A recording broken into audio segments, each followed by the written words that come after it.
আসসালামু আলাইকুম। কেমন আছেন আপনারা সবাই?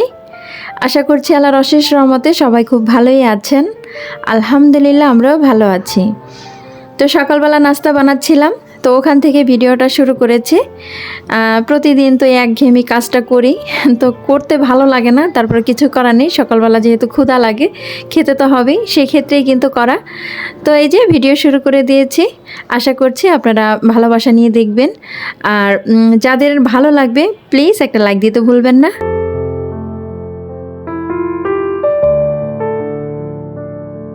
গত ভিডিওতে আমার প্রিয় আপুরা আমার গানের খুব প্রশংসা করেছেন, এজন্য সবাইকে অসংখ্য ধন্যবাদ। আর অনেকেই আমার এই বাচ্চা সুলভ কার্যকলাপের কথা শুনে বলেছেন আসলে এটা খারাপ কিছু না, ভালোই। তো কিছু আপু তো বলেছেন তুমি এরকমই থাকো। তো আসলে এরকমই আছি আপু, বাকি জীবনটা হয়তো আমার এইভাবেই যাবে সেটা আমি বুঝতে পারছি।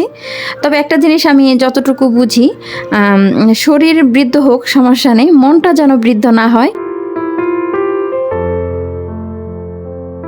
এরশাদ কিচেন থেকে প্রিয় আপু এবং আরেকজন আপু আমাকে কমেন্ট করেছিলেন যাতে পরবর্তী ভিডিওতে আমি একটা গান শোনাই।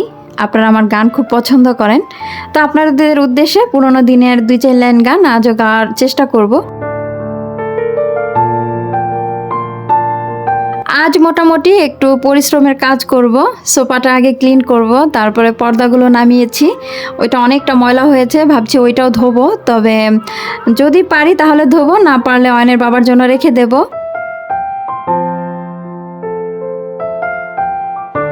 এই পৃথিবীতে যেমন ঋতু পরিবর্তন হয়, ঠিক ওই রকম কিন্তু আমাদের জীবনের অনেক পরিবর্তন ঘটে। যখন ছোট ছিলাম তখন ছিল জীবনটা একরকম, তারপর একটু বড় হলাম, জীবনটা ঠিক অন্যরকম ছিল। তারপর বিয়ে হয়ে গেল, এখন জীবনটা ঠিক আরেক রকম চলছে।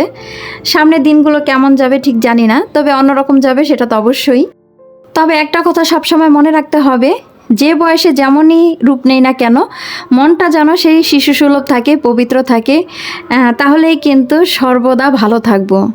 এই মনের উপরে ডিপেন্ড করেই কিন্তু আমাদের জীবনে যত রকমের শান্তি অশান্তি নির্ভর করে থাকে।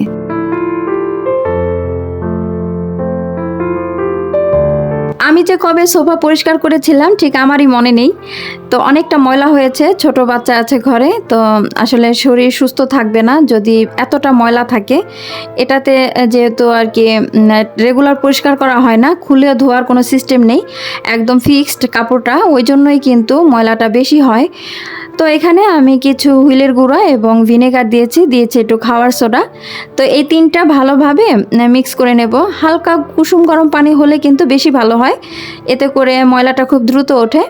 তো আমি কিন্তু অল্প অল্প করে এই যে সাবান দিয়ে ঘষে ঘষে রেখে দেব ঠিক অল্প সময়, তারপরে ন্যাকড়া ভিজিয়ে তারপরে অল্প অল্প করে এই যে মুছে নেব। এতে করে কিন্তু ওই যে সাবানের যে পানিটা সেটা আর বসে থাকবে না, আর অনেকটাই পরিষ্কার হবে সাথে সাথে মুছে নিলে। এই কাজটা খুব আস্তে আস্তে করতে হয়, তবে পাশাপাশি যদি আরও 2-1 জন পেতাম তাহলে বেশি ভালো হতো, তবে সে ভাগ্য আমার নেই। তো একা হাতেই করছি, তো দেখি কতটা পরিষ্কার হয়। এর আগের বার করেছিলাম অনেকটাই পরিষ্কার হয়েছিল, তবে খাটনিটা একটু বেশি পড়ে যায়, এই হলো সমস্যা। অয়নের বাবাকে বারবার করে বলছিলাম এই সোফাগুলো বদলে ফেলো। তো আসলে একটা মায়া পড়ে গেছে, যেহেতু নষ্ট হয়নি এখনো ভালো আছে, তো কষ্ট হলেও এই যে এইভাবে করে নিচ্ছি। শরতের ছোঁয়া পেতে অনেকেই হয়তো গিয়েছেন কাশফুলের কাছাকাছি। এবছর কিন্তু এখন আমার যাওয়া হয়নি, তবে না গেলেও সমস্যা নেই, আমি কিন্তু কাশফুলের ছোঁয়া পেয়েছি। সেটা কিভাবে, এই যে এখনই দেখতে পাবেন। এই যে এক টুকরো কাশফুলের অংশ আমার বাসায়, তো এইরকম ছোট ছোট অংশ কিন্তু প্রায় একদম জানালা দিয়ে উড়ে উড়ে আসে। তো ভাবছিলাম একটু কাশফুল কোথায় আছে সেই উদ্দেশ্যে বের হব, তবে সেটা আর হয়নি, কারণ প্রচুর বৃষ্টি ছিল বিকেলের দিকে। মোটামুটি অনেকটা পরিশ্রমের কাজ একটা সেরে আসলাম।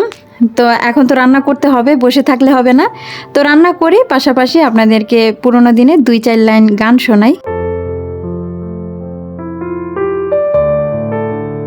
গানেরই খাতায় স্বরলিপি লিখে বলো কি হবে জীবন খাতা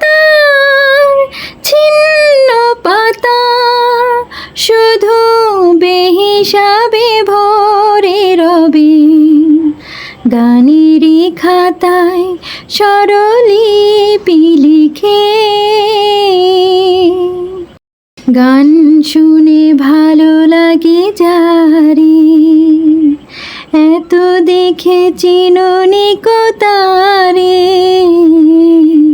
গান শুনে ভালো লাগে যারে, ঠিকানা তোমার বলো কবে সুরে রেখায় একে দেবে জানি, দেবে না,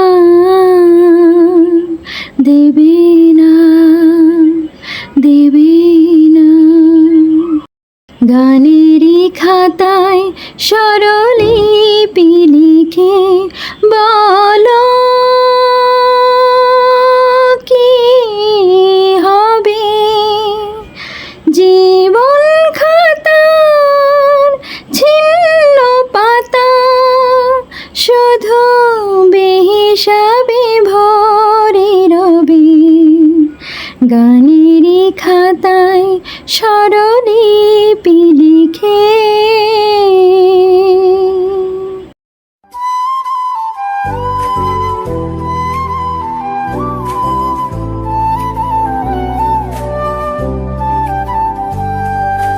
দুপুরে খাওয়া দাওয়া সারতে না সারতে কিন্তু এই যে বৃষ্টি চলে এসেছে, বারান্দাটা প্রচুর ময়লা হয়েছে, ভাবছি এটা পরিষ্কার করব।